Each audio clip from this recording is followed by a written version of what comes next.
ప్రస్తుతం టాలీవుడ్ లో re release trend మంచి ఊపి మీద ఉంది. ఈ క్రమంలో రెబెల్ స్టార్ ప్రభాస్ కెరీర్ లో క్లాసిక్ హిట్ గా నిలిచిన డార్లింగ్ మూవీ ఇప్పుడు 4K వర్షన్ లో థియేటర్ లోకి వచ్చేందుకు సిద్ధమైంది. ఏప్రిల్ 23న విడుదల కానున్న ఈ సినిమాకి సంబంధించి అడ్వాన్స్ బుకింగ్స్ ఓపెన్ కాగా అదిరిపోయే రెస్పాన్స్ వస్తుంది. ప్రభాస్ వింటేజ్ లుక్ ను మళ్ళీ బిగ్ స్క్రీన్ పై మళ్ళీ చూసేందుకు ఫ్యాన్స్ ఎంతో ఆసక్తిగా ఎదురు చూస్తున్నారు. దీంతో ఇండియాతో పాటు యుఎస్ మార్కెట్ లో డార్లింగ్ అడ్వాన్స్ బుకింగ్స్ కాస్త గట్టిగానే ఉన్నాయి. లిమిటెడ్ షోస్ బుకింగ్స్ ఓపెన్ చేసినప్పటికీ రెస్పాన్స్ మామూలుగా లేదు. ఇంకా విడుదలకి 4-5 రోజుల గ్యాప్ ఉంది. దీంతో డార్లింగ్ సినిమా రీ రిలీజ్ లో మంచి కలెక్షన్స్ రాబట్టే ఛాన్స్ ఉంది. ఇటీవల విడుదలైన ఇతర రీ రిలీజ్ సినిమాలతో పోలిస్తే డార్లింగ్ జోరు బాగానే ఉందని చెప్పాలి.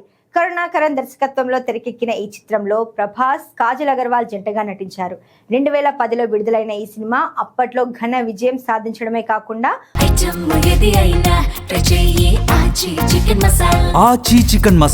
ప్రభాస్ కు ఫ్యామిలీ ఆడియన్స్ లో మంచి గుర్తింపు తెచ్చింది. ముఖ్యంగా జీవి ప్రకాష్ కుమార్ అందించిన మ్యూజిక్ ఇప్పటికీ చార్ట్ బస్టర్ గానే ఉంది. ప్రభాస్ ఇప్పుడు గ్లోబల్ స్టార్ అయినప్పటికీ తన కెరీర్ మొదట్లో ఉన్న ఆ చార్మింగ్ లుక్స్ ను మరోసారి ఎంజాయ్ చేసేందుకు ఫ్యాన్స్ థియేటర్లకు వెళ్లేందుకు సిద్ధమవుతున్నారు.